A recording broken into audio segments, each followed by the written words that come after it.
দেশের জনশক্তির দক্ষতা উন্নয়নের জন্য কাজ করে আসছে ন্যাশনাল স্কিল ডেভেলপমেন্ট কাউন্সিল। এর চতুর্থ সভায় সভাপতিত্ব করেন প্রধানমন্ত্রী শেখ হাসিনা।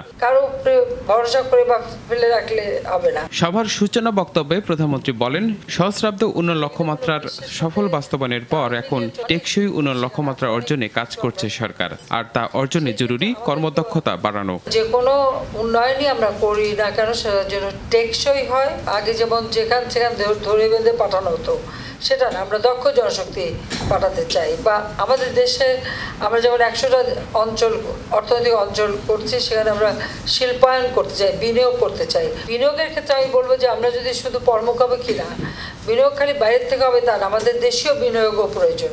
কাজে দেশি বিনিয়োগ যারা করতে চান, অথবা সেই সাথে আমাদের যারা প্রবাসী আছে, প্রবাসীরাও যেন দেশে এসে বিনিয়োগ করতে পারেন, সেই সুযোগটাও সৃষ্টি। কিন্তু তার জন্য আমাদের দক্ষতার প্রয়োজন আছে। উন্নয়নের প্রশ্নে বাংলাদেশ যে মাত্রায় পৌঁছেছে তা ধরে রাখতে সবাইকে দেশ ও মানুষের সেবায় কাজ করে যাওয়ার আহ্বান জানান তিনি। আমাদের প্রত্যেকটা মুহূর্ত চিন্তা হচ্ছে যে আমার দেশের মানুষ কতটুকু ভালো আছে। তো ওই চিন্তা থেকেই আমরা কিন্তু রাষ্ট্র পরিচালনা করি।